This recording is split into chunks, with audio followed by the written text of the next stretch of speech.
राम राम नमस्कार मंडळी. तर आज आपण पाहणार आहोत छान अशी अळूचुक्याची पातळ गरगट्टा भाजी.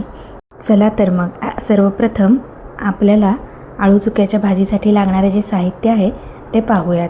शेंगदाणे, हरभऱ्याची डाळ, काजू, त्यानंतर मिरची, आल्याची पेस्ट, त्यानंतर कढीपत्ता, कोथिंबीर, चवीला गूळ.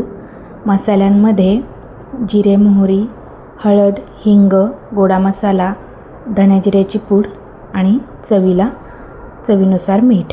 आणि इकडे मी अळूचुका छान असा धुवून बारीक चिरून घेतलेला आहे. यानंतर मी गॅस चालू केला. गॅस चालू करून कुकर गॅसवर ठेवला आणि 2 ते 3 चमचे कुकरमध्ये तेल ओतलं. तेल छान गरम झालं की त्यामध्ये जिरे मोहरी टाकली आणि जिरे मोहरी तडतड झाल्यानंतर मग आपण पुढील साहित्य त्यामध्ये टाकणार आहोत. तर जिरे मोहरी तडतड झाल्यानंतर मी त्यामध्ये मिरची, आल्याची पेस्ट आणि कढीपत्ता हे छान परतवून घेतलं.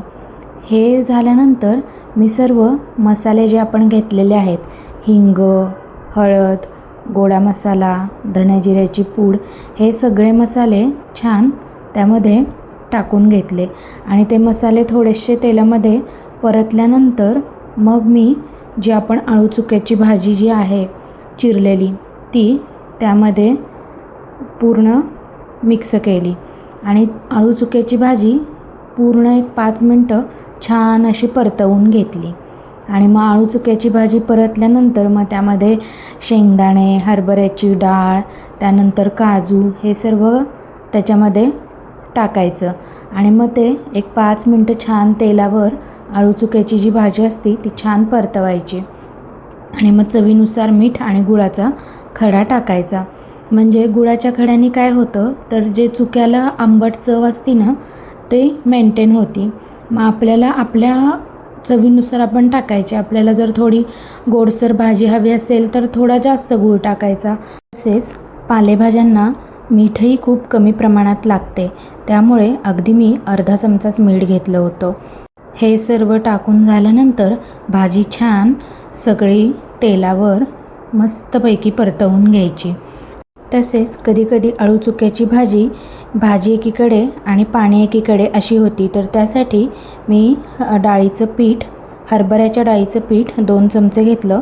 त्यात थोडंसं पाणी टाकायचं आणि छान मिक्स करून ते भाजीमध्ये ओतायचं आणि परत एक 2 ते 3 मिनटं छान अशी भाजी परतवून घ्यायची.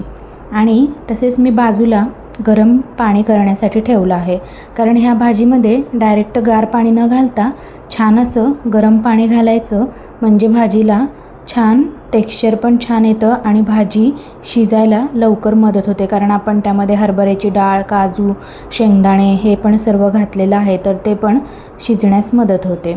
आणि हे सगळं पाणी वगैरे टाकून घेतल्यानंतर मी वरतून कोथिंबीर टाकली आणि कुकरला 7-8 शिट्ट्या करून घेतल्या आणि त्याचा एवढा छान सुगंध सुटला होता, कारण अळूचुक्याची भाजी ही भाकरीसोबत, पोळीसोबत किंवा भातावर अशी मस्तच लागते.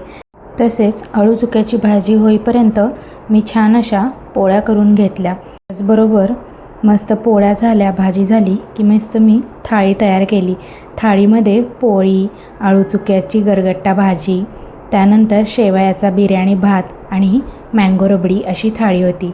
तर ही सर्व रेसिपी तुम्हाला कशी वाटली हे मला नक्की कमेंट करून सांगा आणि तुम्हीही घरी ट्राय करून पहा. तर मस्त कधीही आपल्याला काहीही खायची लहर आली तर मस्त खात राहा, खुश राहा, आनंदी राहा, कारण हा जन्म पुन्हा नाही. त्यामुळे माझा पूर्ण व्हिडिओ पाहिल्याबद्दल सर्वांचे मनापासून आभार आणि सर्वांना मनापासून धन्यवाद. तर नक्की लाईक करा, शेअर करा, सबस्क्राईब करा. धन्यवाद मंडळी.